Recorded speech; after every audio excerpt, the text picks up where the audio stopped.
Guys, welcome back to Rock Talk Lapidary. I'm Tristan Safford, your host. Be sure to like and subscribe to the channel and tap the little bell for notifications. We do hope to bring you a little education sprinkled with great stories and even a giveaway at the end for any of the viewers who are watching live and commenting in the comment section.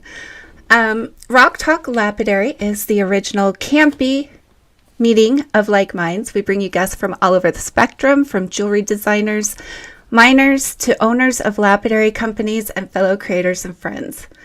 We welcome you no matter where you come from to sit with us and maybe even learn a thing or two. No matter if you're new to the hobby or a crusty old sourdough, we hope you have fun and get a few laughs in and learn with us. Our first season has had some amazing guests. And if you want to look up our entire library of shows, they are available here on YouTube. We also have listeners on Spotify as well. And it's the same name, Rock Talk Lapidary. Next season starts January 12th, and we only have one more show this season, and that is next week with a surprise guest. And I have been keeping the secret from all the co-hosts for about a week, so I'm excited to tell them at the end of the show who it's going to be. And it will finish off our trilogy on dinosaurs. We're going to be taking Christmas off so we can spend quality time with our families and our friends. And next season, we're cooking up some surprises for our viewers. So if you know of someone you would like to see as a guest on our show, please feel free to let us know in our very own Facebook group, Rock Talk Lapidary. Be sure to join and stay up to date on all of our guests and become part of our listener family. Again, thank you to our technical advisor, Andrew, for setting us up with that. All the links for our guests are listed in the video description right here. If you click on the video title, you will see that drop down. And it's pretty well organized, so it has links to tools we recommend and my journal books that are available for you to buy directly from Amazon. So thank you for tuning in. And now to introduce our co-hosts, we have Courtney King, owner of CNS Lapidary. She is an amazing lapidary. And speaking of lapidaries, we are going to be missing out on David, but he might be joining us shortly. And then we also have Ryan from Glacier Bros. And we have Matt Sams, who is part of our admin team. Welcome, guys. Welcome. Hi. So how are you guys all doing? Good. Fantastic. Great, great. Big weather Crazy change. busy, but good. Yeah. That's awesome. Crazy busy is good for you, right? Yes, yes. Oh, it looks like you have your setups started. Your unboxing process. Getting there. Yeah, getting there. Nice, nice. Unboxing is fun. Organizing is not. Agreed. If I never had to box or unbox anything again, I'd be good. Not me, it's like Christmas every day. Absolutely. I agree with Yes, that. that's a little different unboxing. Yeah, yeah. Boxing is different than unboxing. Yeah. I box every day too.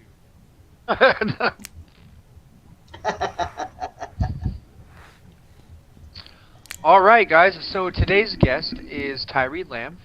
He owns Utah Dump Diggers, and he also runs the Salt and Pepper Quarry. He specializes in GEMBONE and dinosaur bone specimens. Let's welcome him. How's it going, Tyree? Hi, Tyree. Hi guys, nice to be here.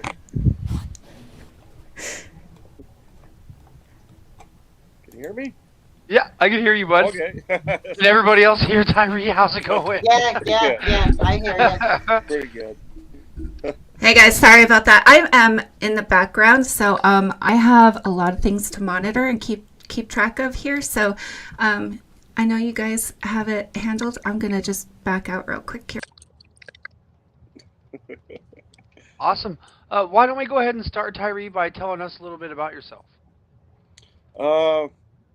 I dig dinosaurs commercially, is what I mostly do. So what that means is that I am not a paleontologist per se. I dig dinosaurs and other fossils I prepare them, mount them, and then I sell them commercially on the open market. It's a little bit different. Where a paleontologist digs for academia, they have to go to a repository when they dig them. Yeah. Okay. What do you mean by repository? Sorry. So if a dinosaur or a vertebrate fossil, any fossil with a backbone that comes off public land, has to go to what's called a repository. There's special designated areas that there's 2 or 3 in the state of Utah that they have to, that's where they store the fossils. And they do that so that they can be studied by other scientists as well. Gotcha. Okay. Okay, everybody, it looks like Dave just showed up. Dave, how you doing? Can you hear us? Hi, Dave. Yeah, I'm doing all right, everybody. I apologize. My little T brain was telling me 6:30 and not 6 o'clock on my end. It happens Well, we're to the glad best you of made us it. when you're busy. Absolutely. I think I'm set. Good to see everybody tonight. You too, Dave. Yeah, you too, buddy. So, of course, I have to ask, what got you into the industry? Well, I mean, I blame this on my father. He got me rock counting at a young age, and it's just gone downhill from there. It's kind of a running joke that I turned 40, quit my corporate job, moved out in the desert to dig dinosaurs. So, you know, it's Good just for you. Living the dream, though. Right? You have the coolest job, dude. It's the coolest thing in the world. Everybody be always able thinks to do it that at until they're out 40, there that's with me for a amazing. month straight, stand on their heads digging dinosaurs with the bugs in their ears. Well, I'll take that over standing in a classroom with a bunch of teenagers who don't like you to begin with. So, you know. Yeah, I don't blame you there. Bless you, Dave. I enjoy what I do. I can't lie, but you know, I envy what you do. I don't know if you remember, Ty, I got to come see you last summer. I came out with Kirsten, and we stood on top of one of those rock piles you have out there digging buckets full of whatever we brought home. Yeah, I remember. I mean, it's hard to keep track of everybody, but I do remember you. Yeah. So enjoyed that. Yeah. All right, so don't everybody get quiet at once. Hey, viewers out there, you know, if you've got questions, make sure and send in your questions where we can see them, and so you can have them heard. And we'll just kind of do this as we go along. And we've got questions, I'm sure. And I missed the beginning of the show, so I've got to kind of figure out where we're at anyway. So I'm just trying to come up with random questions. You were Okay. talking about a legality thing where you live, as far as. Yeah, where I'm commercial, so because I'm selling fossils, because I'm digging and selling fossils, they have to come off of private land.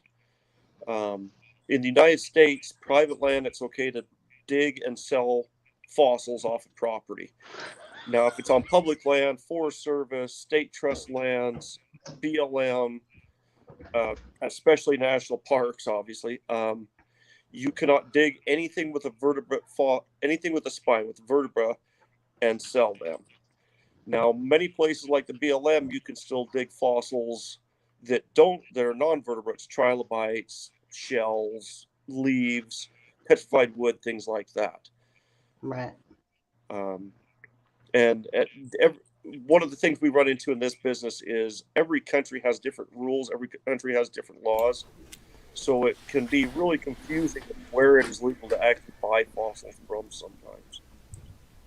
Now, do you actually ship some of the fossil that you dig? Do you ship that out of the U.S.? Oh, yeah. We've sold dinosaurs all over the world. We've got a crate out in the driveway right now that's going to Germany. It has to be a really tedious process to know how to ship, where to ship.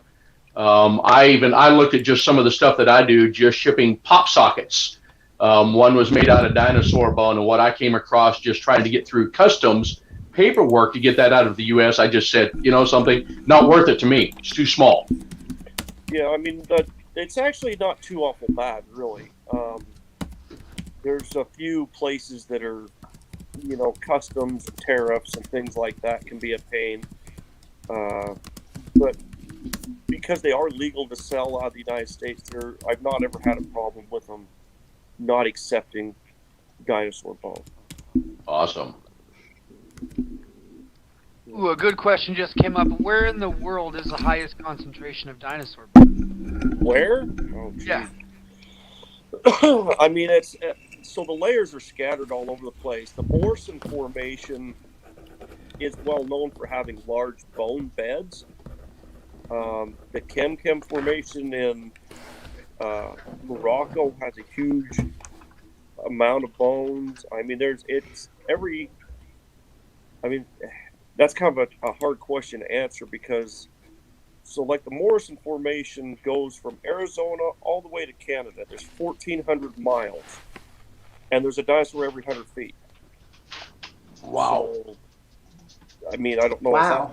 It's amazing. So there's potentially dinosaurs under our feet right now. Yeah, depending on where you're at, it just depends on what layers were there. If it was being deposited, so if you were in an area that things were getting buried when the dinosaurs were around, there's a chance that there's dinosaurs. If you were somewhere there was a mountain and it was eroding, you won't have dinosaurs. Does that make sense? It does. Yeah. Now, how much of what you do comes out of the high desert there in Utah, where you're at, up around Vernal in that area? I do not dig any dinosaurs in Utah. Oh, okay. And I heard that it can be really rough over there, but I heard there's also some pretty good stuff in some areas. There is. I mean, we're actually just Dinosaur Colorado. We're just across the border. But what you have is, I mean, that whole Colorado Plateau, that Morrison Formation goes all the way from Hanksville, Green River, Moab, all the way up to Dinosaur National Monument. But it's all almost on public land, and so you can't dig dinosaurs, you can't touch it. Right. A lot of people don't really understand the public land, how that come about, and why there's so many dinosaurs on the public land. So back when they were homesteading, everybody came out west, and all you had to do was put your flag in the dirt, farm it for 5 years, and pay a $10 filing fee, and 160 acres was yours. And these ranchers and farmers would do that all over the West. Well, they didn't want to stick their flag on a badlands, muddy ravines and cliffs that didn't do them any good. So they only did the areas that were good for grazing, good for farming, had water, had springs, things like that. So the areas that were badlands never got claimed. Nobody wanted. And later down the road, when they decided we better save some open public land for people, they stopped the Homestead Act.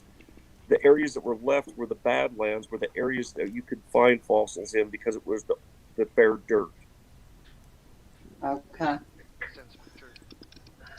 Yeah, Like in South Dakota, you have these big 40,000 acre ranches that are all this beautiful grass, and then there'll be one little set of badlands that you'll find dinosaurs in. There's dinosaurs underneath that grass all over, you just can't find them. I'd love to be the one who owned a piece of ground that had the really good stuff on it. I do like bone. And, you know, a guy like me, once in a while I come across a piece of something that, you know, I think, well, that one would be nice to have. But when I see the price, especially of the really bright yellow and the bright orange, it fetches a pretty good price. So guys like me, we don't deal in it all day. We run a charity, so the cabs I make, we sell for the charity. I did sell a GEMBONE pop socket tonight, but you know, it's lesser grade stuff, $75, and I hate even doing that because it's for charity and people do it, but we do sell something once in a while. But you know, it's not that high grade, high dollar stuff, and I would love to have some for my own, just to put up and say I own that one. Yeah. One thing that people get confused about a little bit is, so 99% of the dinosaurs that we dig are not GEMBONE. Right. GEMBONE comes from a kind of a very controlled locale on the Colorado Plateau. There's not a lot of it anywhere else. And most of the GEMBONE comes out of hard silicified sandstones and conglomerates. So the fluids came through and it hardened the rock that the bones were in as well as the bone itself. And people like me, we're not going to go beat our heads against concrete to try to dig dinosaurs. We dig dinosaurs in the clays and shales. But what that does is also makes their bones soft and porous. So we have to use a lot of glues and things like that to repair, restore, and hold them together, where the GEMBONE is more solid. Right. Okay. What is something recently that you found that you've been excited about? You want out? Oop. There we go. Sorry. You're okay. One of the things I'm excited about. That you found recently, yeah. Recently, I don't know if you guys saw the video I put on the Facebook page and stuff of that T-Rex football I just found a few weeks ago. I did not see it. No. Sheesh. Oh my god. Oh, that is awesome. Wow. Nice claw. That's all that was That's sticking out of the cool. dirt was that little bit that's. I don't know if you can see it very well. It looks like it's glaring. Just a little bit that was sticking out of the dirt right there when we dug it up. Actually, you know what? Now that I see it, I did see that video. It just kept going and going. Yeah. You must It, have it been so was pretty excited. cool. Yeah. The nutrient groove and that would just be just like a quick, just like on a dog or cat. A lot of people don't Okay. realize on these dinosaurs, this is the bone that was inside the claw. This isn't the actual claw. Right. So Oh, just wow. like a dog or a cat, it has that keratin sheath that goes over the top of this bone. So the claw itself would have been quite a bit bigger, quite a bit longer. Okay. Okay. I have a question about when you found that. So you said it was sticking out of the ground. You know, down south, southern Utah, when you find the dinosaur bones and they have the desert polish on them, did that bone have that? Because it didn't look like it had any No, kind of because like it's wind. not- because it's not GEMBONE, it's not agate. To get that Oh, it's not desert varnish- agatized. Okay. To get that desert varnish, it takes a long time. It has to be sitting out a long time for the surface to oxidize the magnesium or the manganese to oxidize and stuff on them. These are soft. These would not survive. This had probably only been exposed maybe a year, and it probably in another year it would have been broken up and exploded. Wow. Wow, you're Oh, wow. saving These don't history. survive. Exactly. Yeah, they come out of the soft clays and sand. That's one of the questions on the video I get all the time is like, well, you're digging out of the dirt. Well, it's actually sand and shale. That's the rock. It's soft like that. But it means the bones are soft as well, and they won't survive the freeze thaw. Next year, if we'd have waited till next summer to find out, it would have been in 10 pieces. Wow, that's really interesting. They don't survive very long on the surface at all. And a lot of times they'll actually break up before they even hit the surface. So, Well, I wonder how many people, and I come across them all the time, they don't realize that there's really no bone there. It's like petrified wood. There's no wood there. It's really a mineral replacement of the bone. Yes. It does, in most cases, saves the structure. You see the cell structure in it. You see the shape of it. Yeah. But that's why it weighs a ton. We call it hard as a rock. Well, there's a reason it's hard as a rock, because technically that's exactly what you've got, especially if it is heavily silicated. oh, Alan, you kill me. Yeah. Unfortunately, I can't. On this little screen, I can't read the comments. He's probably just. If it's Alan, I can imagine what he's saying. He said that he heard that there's a lot of vibrant colors in West Palm Beach in a garage. Yeah. So we did get a question from Connie. She wants to know, how do you know where to look for dinosaur bones? Right. Like Well- what are you looking for? Well, you got to be in the right formation. You've got to be in the right area for bones. You're not going to find dinosaur bones in limestone, in a marine environment. You're not going to find dinosaur bones in a volcanic environment. You want to be somewhere that the deposition was right. That's why you always see pictures of dinosaurs. It's always swampy. Like every artist always depicts these dinosaurs in a swampy environment. That's because that's where the dinosaurs were getting fossilized. Is because there had to be dirt and mud being laid down and burying the dinosaur bones so they could fossilize. We'll never know what dinosaurs lived on top of the mountains. Right. They didn't fossilize. They were being eroded away, not buried. So you've got to find the right environment. There's certain, a quick Google search will tell you what different layers have dinosaur bones. The Morrison Formation, the Hell Creek Formation, there's the Lance, and there's a bunch of them around. And those layers come out, they got buried up, mountains, everything, all the dirt, everything got buried on them. Something happened, like Moab's well known for the dinosaurs. And you had the La Salle Mountains raise up, And so all of a sudden those layers are poking out up like this, and as they roll back, the dinosaurs are sticking out the ground now. Gotcha. And you go a little bit deeper than that layer, or a little bit shallower than that layer, no dinosaurs. Either because of the age or because it was a different deposition. I know that you said that GEMBONE is few and far between. It's about 10% of what you find, right? You said? Well, it's probably less than that. I mean, it's just so... We at the Salt and Pepper Quarry in Colorado, we've got one layer that we can dig GEMBONE out of, and it's concrete. We don't dig it much because it's so hard on the equipment. We're digging bone that literally you can take. We're digging with steak knives in the dirt, and you can literally just take the bone and crumble it with your hands until you get that layer. When you hit that layer, it's solid concrete, and that bone that's in that layer is GEMBONE. But GEMBONE's pretty restricted of where you can find it. I was going to ask. That's the reason guys like me can't afford it. Yeah, well, and unfortunately, it's pretty much gone.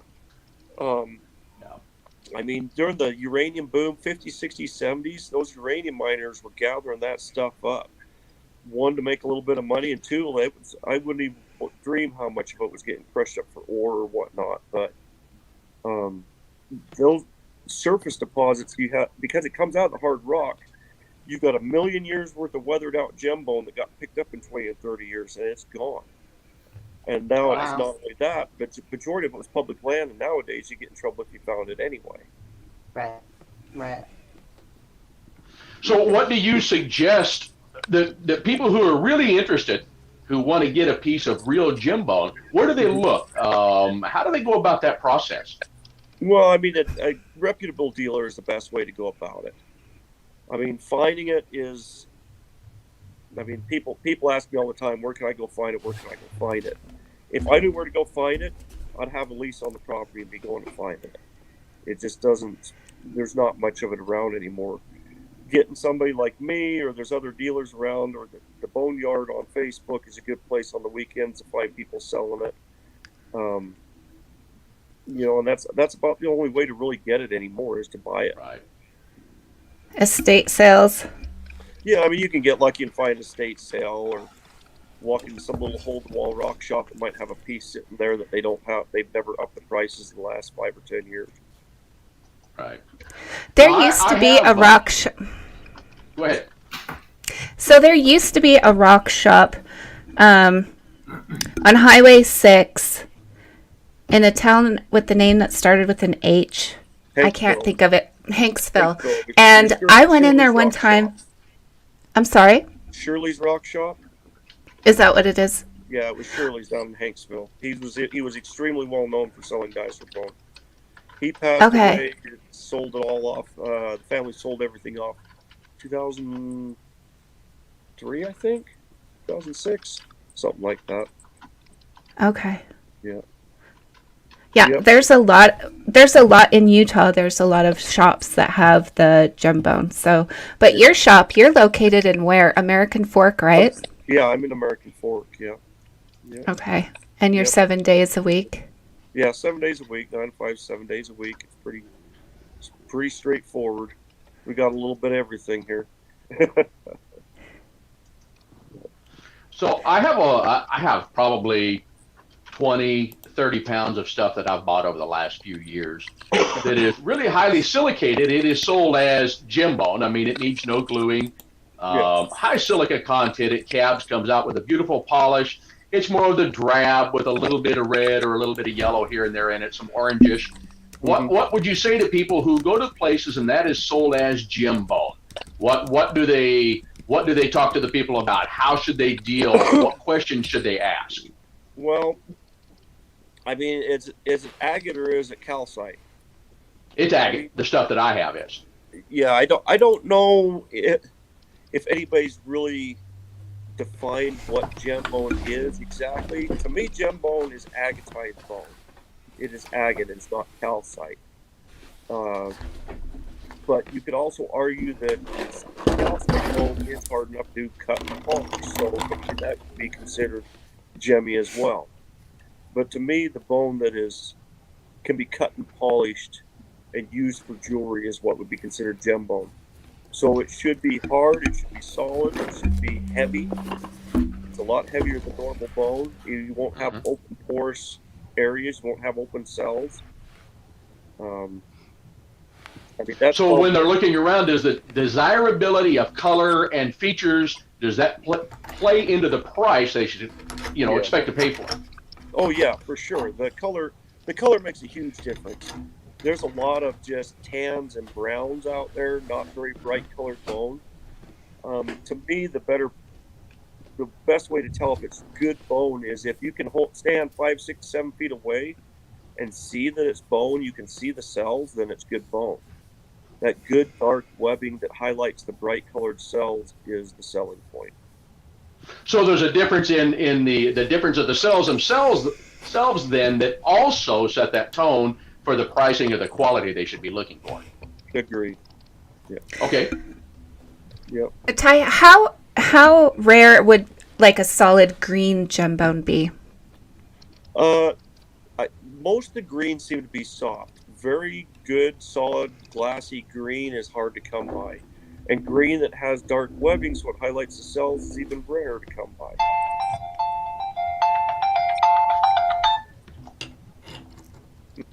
Kirsten, didn't we have some pictures from Ty that we could go over really quick? Oh yeah, we love show and tell here. Let's bring up some of these photos. So Who is that? This is out of our salt and pepper quarry. That's a leg of the big Apatosaurus that we're digging on there.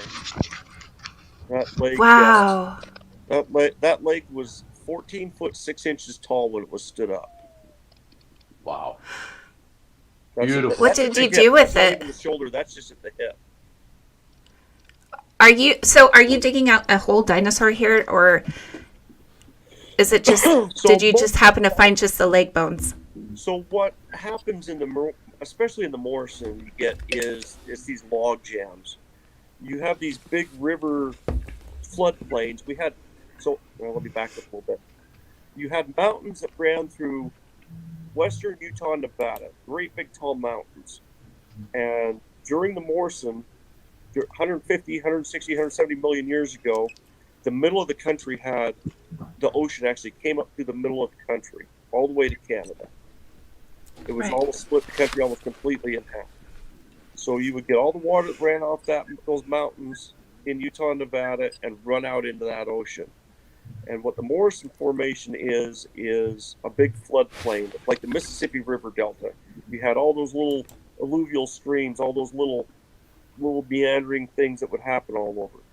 And what would happen is you'd get a dry season. Dinosaurs would be gathered around the water holes, just like you see in the Serengeti. Animals would gather around the water holes, they'd get killed, they'd die, there'd be half-eaten this, half-eaten that, dead this laying all over. Spring flood would come in, wash all that down the river until it hit a point bar or something, and jam all those bones together just like a log jam. And that's what we're digging on out in Colorado. We've got a layer that's 4 or 5 feet thick, 80 to 100 feet wide, and just bone stacked on bone stacked on bone. It'll be a whole leg. It'll be a string of vertebra. It'll be the hips. It'll be a big piece of tail. It'll be all these big sections and pieces. And every once in a while, you'll have a complete one mixed in. But the majority of it is just big, large pieces and chunks washed together. So over the... Sorry. Like that leg that you were looking at, that was one leg, but we found the matching leg 50 feet away. Wow. Okay, so my question was, I didn't mean to interrupt you. I just get so excited. How many complete dinosaurs have you been able to put together? Out of that quarry, 4. 4 out of that quarry. Wow. So what kind of dinosaurs were they? Torvosaurus and Ophelia are the ones that we've put together that have been complete. I think you had a picture of the Is that what this one is?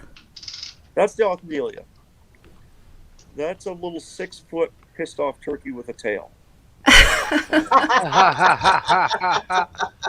love that. Now that one you can see how like on his hands there's a few bones missing and things like that. Yeah. Even though he was mostly complete, he's still missing a few pieces.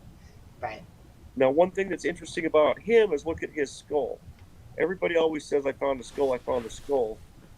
That's what 99% of the skulls look like you find, is all those little teeny webby loose pieces like that. Their Right. skulls weren't fused together. They don't have, to find a complete articulated skull is very, very rare. Normally it's all just those little teeny pieces that, unless you know what you're looking at, you wouldn't even recognize it. Wow. That's the Torvosaurus. So do you got to stabilize those like that leg bone that you were digging? Do you got to stabilize that before you move it? Yes, yeah, that Neil actually came out of the ground in a block in two pieces. He was spread over about a 10-foot area, and I took out a 6-foot block and a 4-foot block. I found him 2 weeks after starting to dig for dinosaurs. That's the first one I'd ever found. Really, that's Wow. I had That's a good very little motivator training for a from the start other- out, right? I had very little training from the partners that hired me to dig dinosaurs, and lucky I got him out one piece. I had no idea what I was doing. So, Ty, what Alan asked, what constitutes a complete dinosaur? Like, what's the percentage of the skeleton do you need to have for it to be Usually, considered complete? usually about 70% they start talking it's pretty complete. Okay. But it also, I mean, that's kind of a number of bones 70%, bone mass 70%. I mean, that's always kind of just a loose Right. number. Right. Okay. you find anything except for just dinosaurs? Pardon? Do you find any other like animal life or anything from back then that besides dinosaurs? I mean, depending on the location, I mean, a lot of the quarries are kind of a what-of thing. You'll find some plant material with them sometimes. Sometimes you'll find some gastropods or some clams or something like that. I know they do find, every once in a while, they'll find little mammal things here or there in some of the quarries. We've not done that at Snow Creek, but we have up in South Dakota. What was that That's- picture you just flashed up there? That's a heck of a piece of pale wood there. Yeah, this was one of the digs we did down in Arizona on Buddy's Ranch. We pulled 2 semi-trailer loads of wood out like that. Oh, wow. Down by Joseph, down by Holbrook. The interesting thing about that is this is older than Jurassic. This is Triassic. We dig phytosaurs down there, which are, kind of a crocodile morph, starting to become a dinosaur, but not quite things. They're quite a bit old. Wow.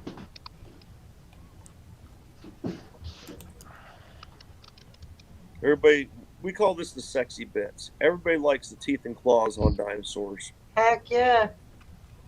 Wow. These are all Allosaurus. The ones on the left are the feet, and the ones on the right are hands. Okay. These are Even the little tiny hand what is that, a baby's hand? just smaller. So they had 3 claws on each hand. The smaller ones are the smaller fingers. Okay. So you've got 2 hands worth there. We're missing a couple of claws, but you've got 2 hands worth there. Wow. This is Yeah, a really what's that? interesting fossil. So this is from a stegosaur. So what those two bones are is a hyrax bone? I can't remember if that's the correct word. Those are the bones in the throat of a stegosaurus that would have been making sound. Oh, wow. That's the same bones like we have to help make noise with our throat. So we think they were able to make noise because of those bones. That's neat. It's kind of interesting. Another Allosaurus, that's a leg. Now this one kind of shows a lot of what we do, because where the femur is, you can see it's broke off right there. So when we found this, that's all that was poking out of the ground, is that sheared off femur. Now you've got a nice articulated leg that was going in the wall. Could have been a complete dinosaur when it first started rotting out, but it was all gone except for that leg. So, Okay. this That'd make is a really cool lamp. This is this is a really good example of, to us, saving fossils, because we're digging these up. We're putting them places that people are going to enjoy them. We're 99% of what we dig, no museum's going to want, no paleontologist is ever going to touch. Nobody cares. And it's just going to erode away and go to dust. New stuff gets eroded out all the time. Old stuff gets washed down rivers. I have a question about the bones. So that one claw that you showed us at the beginning, it was very light, dusty looking. Like, so these ones I'm assuming are treated, and like that's why they're dark like that. Well, different mineralization. These are Jurassic, so they're older. They have more mineralization. The Cretaceous is very light. It doesn't have a lot of minerals in it. Cretaceous is 65 million years old, where the Jurassic is 160 million years old. Wow. So you've got an extra 100 million years worth of minerals permeating that bone. Okay. And the minerals that are in them is what causes the color as well. This is a tooth from a Torvosaurus. This is the big meat eater that we had stood up. That's the biggest tooth ever found in the Jurassic. That's 9 3/8 inches long. Wow. That's a big tooth. That's a big tooth. Now it is rooted. You know, about where my thumb is, up would have been sticking out of the jaw, and the rest would have been down in the jaw. Right. That is a big tooth. Still so crazy to think about Yeah, right? Right? facing something like that. This is one of the early legs we did. This is sauropod. You know, this is once again just a nice leg, nice display piece. Wow. This is- So what would one of those legs run if someone wanted to buy one? They can vary a lot. I mean, they can Right. go for, you know, depending on how complete they are, the condition they are, the species they are, the quality. You know, a lot of times you won't have all the bones. You've either got a composite from other loose pieces in, or you've got to cast and sculpt. So you'll have a couple, you know, fake bones Right. mixed in the foot or something like that. It can vary huge. Okay. Hugely. Okay. I'm just wondering what my lamp foot would cost. Say if somebody Well, that wanted to stuff get that stuff a goes up all the time. I mean, we sell dinosaur bones anywhere from $40 to $1 million. I Right. mean, there's a big Right. difference. I mean, there's a huge range in that stuff. Yeah. Okay. Okay. Colin says it brings a new meaning to nice legs. haha. That's great. That's great. Yeah. What's your favorite dinosaur? I gotta ask. My favorite dinosaur? Yep. Nah, I don't really have a favorite. I mean, they're all fun. Whichever one I'm finding is usually the one I like the most. Fair enough. I mean, I'd say there's a few of them that you're drawn to that are really fun to find. You know, the Pachycephalosaur stuff is really neat. I found a few nice pieces of those, and they're really fun. But it's always fun to find tricorns. It's always fun to find anything Rex. You know, just some things just have a appeal. But if it's just a nice bone that comes out of the ground, good, it's a pretty bone, we like it. Is there anything that has been elusive that you would like to find that you haven't? I mean, I don't know. There's a lot of stuff. I've not found a good theropod jaw full of teeth. I'd like to find one of those. I'd like to find a nice, complete theropod of some sort up in the Health Creek. I've not found one of those. Okay. But I mean, there's plenty. There's plenty. I mean, the list is long of what I found and not found. So.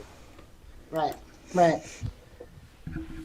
Have you ever found a pet? Pterodactyl. Pterodactyl. There you go. Is that what that says? Wow. We found a few loose bones of flying dinosaurs. Pterodactyl, not necessarily, but we found a few single bones. They are hard to come by because they're so small and fragile and hollow. They don't survive very well. Hollow bones like a bird, right? Okay. Yeah, and that makes sense. Yep. Matt, you got any questions? Here, I'll show you. I'll show you a couple things. Keep it interesting. I mean, everybody likes Rex. Let's see if I can figure out which way to go on the camera. Is that a This Rex is tooth? teeth. You can see them. Nice. Everybody They're always so likes small. Rex. What'd you say? I would think that they would be bigger. You know, everybody always. It's kind of funny because everybody thinks of T-Rex as these giant dinosaurs, but they Right. had little teeth. They had to grow up from something. Right. Oh, that's true. Yeah, yeah. So, dinosaurs shed their teeth like sharks. So they were always replacing their teeth. So you get a lot of just loose shed teeth all the time throughout Gotcha. their life. Okay. Whereas this is a Camarasaur. Now this one's rooted. Now you can see the root on that one. Yeah. That had to have come out of a jaw to be rooted like that. Right. Because of the length of the root. Yeah, where this one, the root would dissolve just like baby teeth do in people. Mm-hmm. And you can see it will dissolve at the bottom, and it would have fell out of their mouth and been replaced by another tooth. Gotcha. Gotcha. So, do you ever take anybody on digs with you? We were doing pay digs for a while. We decided it just was not worth it out at Skull Creek. Okay. Most of the other ranches, we just can't do it. It's just like, you know, we get permission, we have a lease, an agreement with the landowner, and we can't just willy-nilly bring people. Right. It also takes a lot of training and time, and it's expensive for us to be out there doing it. So to bring other people out there just does not work. Right. Right. Especially people that don't have a clue what they're doing anyway, right? It is, and that's why one of the reasons we quit doing it at the Skull Creek, the digs, when they're paying $500 a day to dig and they're destroying $2,000 worth of material. It makes no sense. Right. Right. And I'm sorry, Matt, did you have a question? No, it slipped my mind now. I'm sorry. So the season's over for you now, right? Yes. Because winter, everything's freezing up. So what do you do with the bones you're working on out in the field to protect them? We bring it back here, we spend months with an air scribe cleaning them up. And that's one of the things. We can dig way more bones than we can prep. That's one of the things. We have people prepping all the time. You've got to get the dirt off. You've got to repair the cracks. You've got to make a steel mount for them, things like that. Let me show you a couple things here just to wrap your brain around it. A lot of the bones, as we get them out of the ground, so that's just prepared. We've stabilized, we've glued this. You can see all the cracks in it. Yeah. See how porous and how friable that is? Right. This is Cretaceous. This is a Triceratops rib. So this was underneath the ground. It was that broken up. Freeze thaw could still get in the ground. That bone would have never survived. Out on the surface, it was just floating in a million pieces. Right. We dug it up, we glued it, we stabilized it. Now we'll go back in, we'll fill these cracks in, we'll glue the other pieces back on it, and we'll repair those. This is one that's halfway done. So I don't know. Okay. Go the wrong way in the camera. I don't know if you can see the different coloration. Yeah. So we're filling in the cracks with. It's almost like Bondo, right? It is Bondo. Okay. On these ones we use. What? Yeah. Wow. Yep. It's really technical. Wow. It's really technical stuff. You see all the cracks we filled in, things like that. Right. This is a brain case. This is occipital condyle. This is what stuck his head to his vertebra at the back of his head. Oh, It's wow. completely shifted. We actually took all this off, moved it over, put it back in place, and then had to fill the cracks in. Wow. But this one we repaired. We'll do a paint. We'll do some more repair. We'll touch it up more, and then we'll do a paint match. So it's hard to see that repair at that point. Right. Right. That is so cool. Really neat. Yeah, there's another one that's kind of fun. This one, once again, off the back up. Everybody likes strike horns. This is juvenile Triceratops. Now, see, at the end is all tore up on it, where we stick it out of the dirt. All missing, so we'll repair that. That's the eye orbit, right there. Okay. On his head. let's see. Up in. That is so cool. So it's hard for people to wrap their head around. But so a horn on a Triceratops is actually part of the skull. Right. So That is really they neat. didn't ever shed them. So after that's been prepped and it's ready for sale and you have a stand made for it and everything, what would be like the ballpark range for something like that? That horn, that horn's gonna be between $10,000 and $18,000. Wow. Actually, not bad at all. No, Just that's depends not bad on- at all. That's amazing. It Wow. really does tell me I'm not getting and unregulated. I hate giving numbers like that. Everybody always wants to know how much. Until it's done, we have no idea. The market changes all the time. It's very interpretive. If I've got Triceratops horn for $1,000 and I've got 10 people wanting it, well, next time it's gonna be $2,000. If I've got Triceratops horn for $1,000 and it doesn't sell, does that mean them 10 people didn't show up, or does that mean I need to cut my price? It's very hard to know. Pricing is one of the hardest things in this business, as you guys probably know with the lapidary work. My husband always says anything is worth as much as somebody's willing to pay for it. Real simple. Exactly. Yeah, a lot of people don't realize how labor intensive a lot of the stuff is that we do. Yeah. It's very labor. Oh, I'm sure. Hey, so that tri-horn, how long would that take you to make ready for sale? From how many man hours would you have in that total dig, prep? Yeah, I mean, okay, so we drove to South Dakota, 10 hours away. We walked around for a week. It's hard to know the exact numbers. If you don't figure the actual field time in it, that horn will probably have about 60 to 80 hours in it by the time it's done. Wow. Without the field time. Without the field time. Without the field time, yes. Yep. Yeah, it could take quite a while. Yeah, and you're right. People don't think about the amount of time that's involved. No, they don't. And that's one of the things that, this is kind of something that I would like to talk about is dinosaurs are not rare. Okay? There are millions of dinosaurs washing out all over the place. Like we already talked about the Morrison Formation being 1,400 miles and a dinosaur every 100 feet. There's 100 to 200,000 sauropods washing out in the state of Utah right now.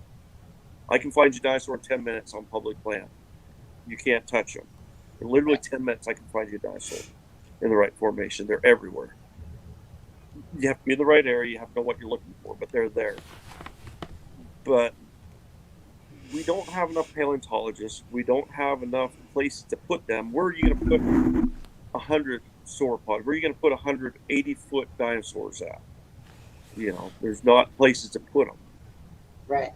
But the way the laws are wrote, nobody else can touch them either. You cannot legally take a paleontologist cannot go dig up a dinosaur bone, a big leg bone off of public land and stick it in a school classroom because it is against the law. And that's the sort of thing that's always really bothered us, because we think there should be a permitting process or be some exceptions or something to that, because if they don't want it, it should be utilized by somebody else. Right. Because it's not like if we dig up that dinosaur, there's not going to be another one washing out shortly thereafter, or just down the road another 100 yards. Right. I understand the way the laws are, because people go out and they tear stuff up that's scientifically important. And I'm not trying to poo-poo the paleontologists. They work their butts off. They're the ones that do the science. They're the ones that do the research, and they have a hard job. But I think there's things we could do to get them some revenue, to get them some money coming in so that they can hire people and have better museums and things like that. most people don't realize that most museums are private. They're not public museums. They cannot legally get a dinosaur off public land. They have to get them from people like me. Wow. Because they're not a repository, so they can't. Most museums cannot get dinosaurs, cannot go dig dinosaurs. Right. Right. And it's kind of an unusual thing. It makes no sense. If there's enough for everyone, why isn't there? Yeah. Yeah. Yeah. Especially we can use it for educational purposes. Yeah. Why can't? I agree, because there's Yeah. there's a gentleman here in Utah. He gets a grant from the Division of School Gas and Mining to put fourth grade geology kits together. He can go on state trust lands, state trust pieces of mines, and he can walk into a gold mine and say, "I need a ton of ore to put in these geologic kits," and they give it to him.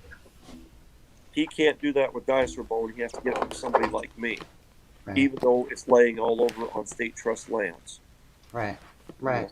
To little chunks and pieces that nobody in the right mind is ever going to pick up, ever going to study, ever going to do anything with. There's not a paleontologist in the world that is going to pick up dump trucks of this stuff and do anything with it. Right. But we can't put it in school kits either. Right. It's. I mean, if you guys, it's kind of a stump I squawk on, but I stand and preach on. But if you go, there's a YouTube channel called Chasing History. We've done a bunch of different videos. You just Google Chasing History Dinosaurs. There's a bunch of different videos that we've done on there, out in the field, showing them exploding, gone into depth, and shown a lot of this a little bit better, where you can see them. Okay. Complete Triceratops head exploded all over the ground that nobody wants. Oh wow. I want it. I want. Right. Yeah, I was about to say, I right. want. Right. Like earlier, you said that where are they gonna put all these 80-foot dinosaurs, and I was like, I could find a place for them to put one. I promise. That's right. Well, That's right. just it. I could And fit that's a just couple. I mean, we've always thought that if you're in southern Utah and you go for a hike and you find a dinosaur, you should be able to call the state paleontologist. He can send somebody down. They can look at it. They can go, "Yep, it's another Camarasaur. We will never dig another Camarasaur. It's a pretty good one. Permits $5,000. Here you go." There you They go. just made Right. some money. You just got to save a fossil from being destroyed. Right. Or Right. That would they be say, too much like- "Oh, that's an important one. We should dig it up," and they dig it up. Yeah. There Right. should be a happy medium. Right. So what about? I'm sorry. Go ahead, Kirsten. Oh, great, thanks. I would really love to hear about this GEMBONE because it looks like one of it just looks amazing. Can you tell us about it? So Yeah, what that's that is a gorgeous. big sauropod limb. So that's a big long neck. So they sit out just like bones do today, where they sit out and they get dried out and rotten, and the marrow will rot out of the inside of the bone. And as the marrow rots out, the trabeculae, which is all that black, those little black lines, that's would have been the actual bone. The other agates, the other colored material, filled in the empty voids. So the center rotted out of that. It finally got buried, and then at some point, agates came in and filled that in. That's amazing. So how rare is the bright yellow, the canary yellow that's in this one? Extremely Yeah. rare. A lot I rarer would- than diamonds ever dreamt to be in. I would kill for Diamonds are something like that. rare. That's By amazing. weight, diamonds outweigh yellow GEMBONE 1,000,000 to 1. Oh, wow. But Wow. diamonds aren't that rare. Yeah, diamond. Right. Everybody thinks diamonds are amazing, and I'm like, I I've know, never wear a diamond. No. Yeah. Yeah. Yeah. So I like would that. this be considered a holy grail? Well, I mean, This one here? The Grail bone is kind of an interesting thing. I believe it was Alan Meltzer kind of coined that term. There's a red and yellow bone with really dark trabeculae that is like the premium bone that everybody. In fact, it's in the outline of this video. That orange and red. Oh, that's Alan's bone, yeah. That's what most people have kind of called the Holy Grail bone, because that is the bone that everybody seems to really want and go after for jewelry. That's like the premium stuff for jewelry. Whereas that last piece you just showed is more of a specimen. I mean, it would make some incredible jewelry, but I would never sell a piece like that to somebody that would cut it up. Right. I mean, it sounds dumb, but I've had a lot of specimens that I have refused to sell to people because they wanted to cut them up. Right. This stuff is getting very rare, very fast, and some of it needs to be saved for future generations to really see what it's all about. Right. I had this little piece of red cell with white cell walls right when we started our company. I got rid of it, and I've kicked myself in the butt. I love that thing, and I need another piece of that. Yeah. Right. I have a regret like that. I had a 1 pound block of GEMBONE, and it had 9 colors in it, and it was bright and beautiful, and it had double cell colors, and it was amazing. And I think I sold it for $200 because I didn't know any better. Oh, Kirsten. And I Oh kick my myself gosh. about that all the time. I still look at her pictures of my phone. I've let a lot of pieces go that I regret letting it go. I mean, unfortunately, I have to do it to make a living. But I've been lucky enough to get into a lot of big collections with some big dealers and stuff that had collected for a lot of years and gotten some really fantastic pieces. But you know, it's I've got my favorites that I've kept, and it's kind of entertaining to watch the evolution of this because people, if you can get them to stop and actually really look at bone, everybody gets sucked in. A lot of people walk past it without thinking twice, but if they actually stop and look, they're in trouble. They get sucked into it. Because I do the fossils, I kind of ran into when I started going to Tucson, some of the bigger shows. It was kind of odd because the GEMBONE and the dinosaur fossil world, it sounds weird, but had never really merged much. You have people buying T-Rexes that had never seen a piece of GEMBONE. And you have people that had a piece of GEMBONE that had no idea what sort of a dinosaur it came from or even what part of the body it came from. And that's kind of something that I've specialized in a little bit, is identifying what dinosaurs, what bones they are. I've spent a lot of time trying to figure out what parts of the body, what parts of the bone, what different ways do different patterns and things like that. There's a lot of pieces that have been ruined because they've been cut wrong. And trying to fix that with a little bit of education. Some of the stuff that's education-wise, you know. So this is another sauropod bone. So if you wherever the camera is, it'll be clear. Right there. So Look at the polish. Wow. So once again, so this is sauropod. So you know it's a sauropod because you can see that rough, jagged trabeculi around the outside edge. Okay. It's rough and it's jagged and it's tore apart. Where a theropod had hollow bones like a bird. Well, see how that's a nice, clean, smooth core? So they had hollow bones, so they filled up Right. with the agate just in a hollow space where the sauropod had rough edges where it had to rot a hole, huck it out. Right. Now, one of the things that is interesting is so you get a sauropod that's rotten like that. So, see how it's got all that debris in the bottom of it? Yeah. So, as it sat in the ground, everything that rotted fell to the bottom and filled up the bottom. Right. And then it left the void at the top for the agate. So, you can read a little bit in these bones how it laid in the ground, what happened to it, how it formed, and things like that. Right. That's a beautiful piece right there. It's a fun piece. That was an estate piece. The one piece bone they had in that collection. Wow. It was a doozy. Yeah. Yeah, that's gorgeous. This is one of my favorites just because. You're holding 165 million years in your hands, and somebody says, "Wow, look at the moment." I'm sorry, you're breaking up real Can't bad. hear you, Dave. Can't hear you, Dave. I'm having problems tonight, so. We'll just move on from it. What were you going to say about that piece there? I was just going to say, this is one of my more favorite pieces. Oh, look at that bird. Oh, wow. This is an Pretty. Allosaurus. I've got both halves of it, but this is an Allosaurus vertebra. Nice Crazy. cells. in Yeah. it. Yeah, big, beautiful cells.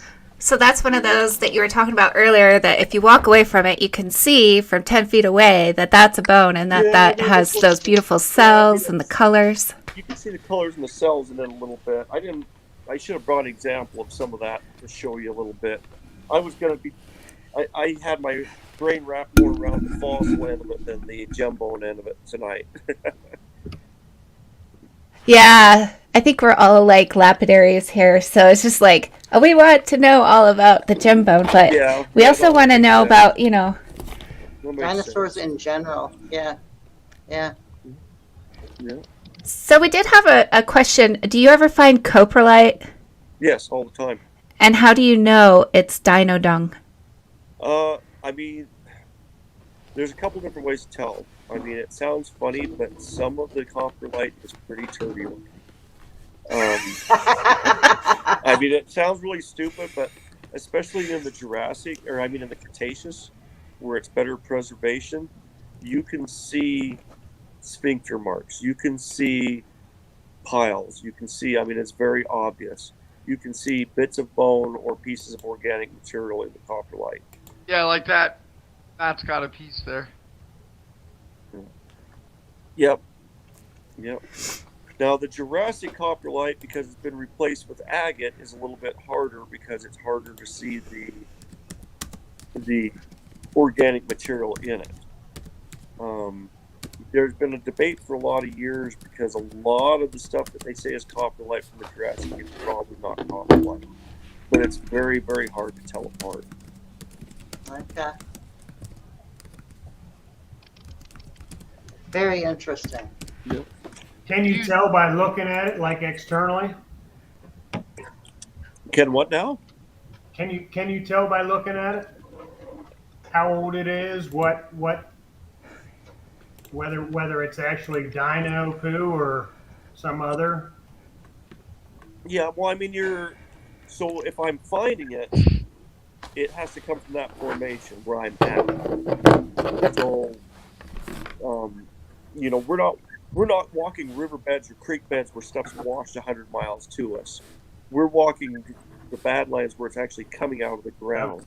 Okay. So we would know that formation and then would be able to know where it's coming from at that point. Okay. Yeah. Very cool. Yeah, it's a little bit different doing what we do than a lot of rock counting, because a lot of times when we're rock counting, you're following gullies, you're following ravines, you're chasing float for miles up the canyon to figure out where the agate seams at, things like that. Where dinosaurs is not like that. It doesn't.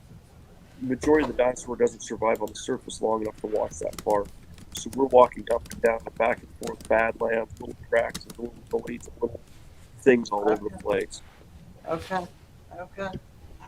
So once the bone reaches the surface, you say that it deteriorates pretty quickly. Is that because of the loss of moisture and the instability of the mass itself? So most of the bone is in soft sediment, shales and clays and sand. So it's not going to be much harder than the actual rock. So it weathers inches a year in a lot of these badlands. That's why they're badlands. That's why there's nothing growing on them, is because they weather so fast. And the bones only have a certain amount of minerals in them, so they're soft as well. So you've got a bone that, say it starts out 2 feet underneath the ground. Well, the frost line's 30 inches deep in South Dakota. So it's freeze thawing and actually getting cracks and actually getting broken up before it even gets out the surface. Once it hits the surface, it just starts falling apart and washing off the mountain. So a lot of that bone doesn't even make it to the surface before it's getting destroyed. Okay. Wow, look at that. That's big Triceratops frill. Okay. There's a section of one anyway. Crazy. So one interesting thing on that is you can see the blood grooves, just like on the horns. You can see them weird lines. Is that what those are? Those are blood Very grooves. cool. So yeah, that's would have been where veins would have ran. So it would have had a hard covering over that. Gotcha. So just like a cow horn does today or a claw does today, has those blood groups in it where there's keratin coating stuff.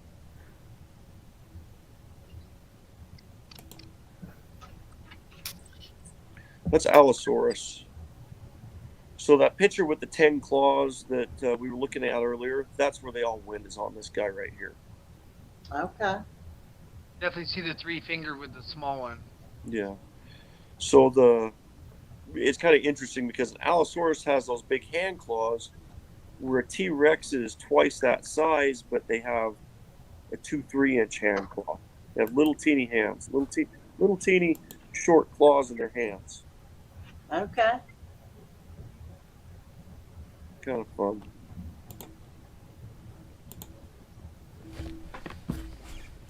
So do you deal in any other kind of gemstones besides just dinosaurs? Yeah, I mean, I've got a shop here in American Fork, and I'm the old style rock shop. I've got everything. I mean, Yeah, he does. tables, the piles, and the buckets. I buy a lot of estates, a lot of collections. I mean, I bought 32 estates this year.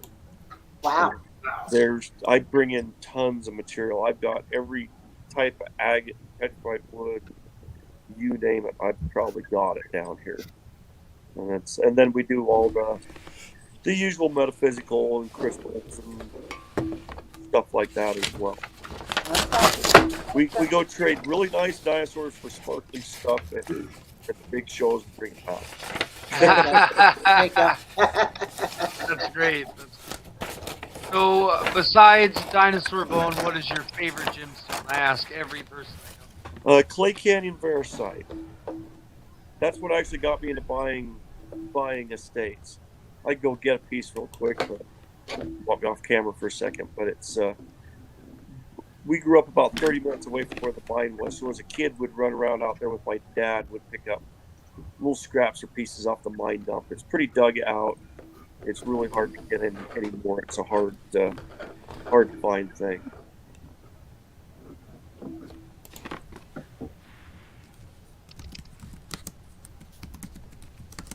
Got anything? Okay, so Ty, thank you for coming and just sharing all this information. I'm a little overwhelmed. I was taking notes. I was writing as much down as I could. You know, you have a Facebook page, Utah Dump Digger, Utah right? Dump Digger, yep. Okay. And so if anyone wanted to contact you, that's where they would go. Yeah, take a look at the Utah Dump Digger, and I have a personal page as well. The personal page is more just us running around. The Utah Dump Digger is all the stuff, shop, all the stuff we do there. And they're very responsive as well. We try to be. Yeah. I've bought some stuff from you in the past. Me too. So, I have to. Nice. Nice. We also have a booth at the Days Inn in Tucson, room 28, 128, and then we've got a tent out back. We're going to change venues. We're going to have a lot more stuff this year. You'll be able to see a lot of these dinosaur bones stood up. We'll have a lot of the GEMBONE slabs and rough and things like that, polished specimens. We always have there for everybody to see. Even if you're not familiar with it, even if you don't care, it's worth stopping by just to see the variety of what we have there. I don't want to jinx myself, but I think I've probably got the biggest collection of GEMBONE that I bring to shows to anybody anymore. Most of the big dealers are gone. There isn't any left that have much of a variety anymore. And it's only because I'm chasing all these estates that I have it. Right. Ty, what is the time frame for that show? January 23rd to the 14th, I believe. Okay, perfect. So every episode we do a giveaway, and today Connie is going to be taking care of that. But I want you to pick the winner. So pick a number between 1 and 14. 11. Okay, Scott Lambright, you have won. Go ahead and send an email with your mailing address to rocktalklapidary@gmail.com. And I'm going to just give everyone here just a minute to give us some closing thoughts on what we learned today. Oh my gosh. So much good stuff. I mean, just all of it, right? Like from the veins and the claws and the bloodlines and the, like, really? Like, it's amazing. It's amazing. I mean, I knew a little bit about the GEMBONE, just because I'm a cab cutter, right?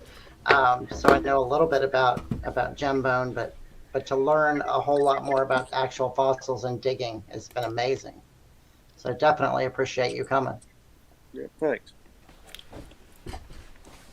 I'll go next. I learned about the Morrison Formation. I've heard of it. I never have had anybody like explain to me what it actually came from. So that was cool.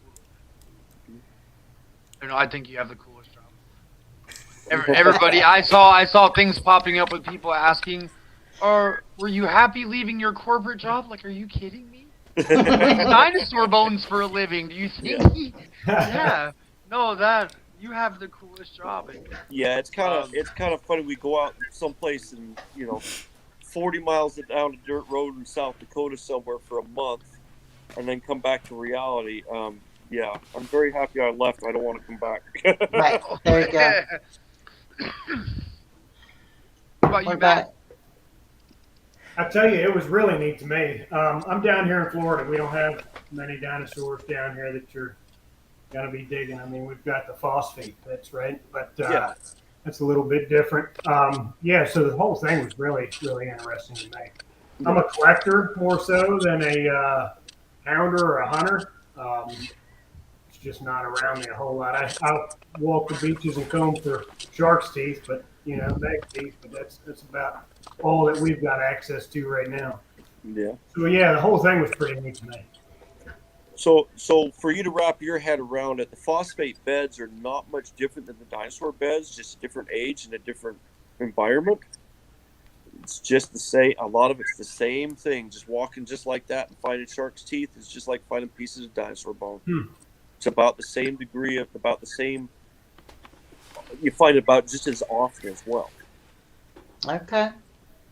Damn, now I want to come visit you guys. All we have is agates up here. Well, that's more than we have. We got Jack Diddley where I am. I tell you, this time of year we put on tanks or mask and snorkel and go dive in the springs. It's pretty warm. Water 65, 70.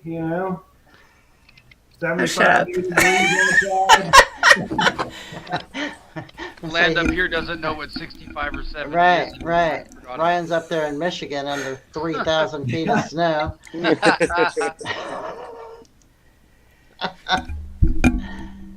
All right, guys. Well, I think it's time to end the show. Thank you so much, Ty, for coming on. Thank you, everyone who participated in the comments.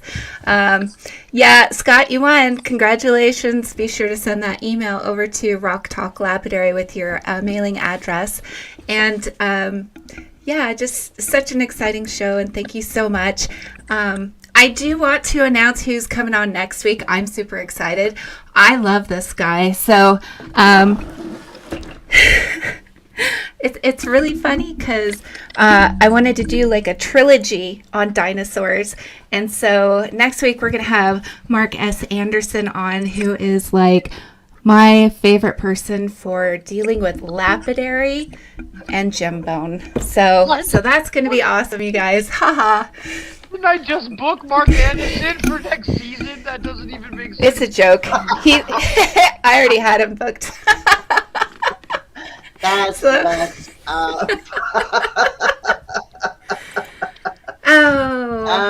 thank you guys. Thank you, everyone. I'm going to go ahead and start taking everybody off the screen here. And then, Ty, did you have any last? Yeah, we loved it. It was a blast. My face hurts from smiling so much. So Yeah. Hi. Thank you. Thank you. Okay, guys. So much fun. Next week is our last episode of the season, and we are all super excited. We are going to enjoy our Christmas break, and we are going to come back hard on January 12th. So just make sure that you have that subscribe bell turned on so that you guys get notified when we go live next. And thank you. Have a great weekend, everybody.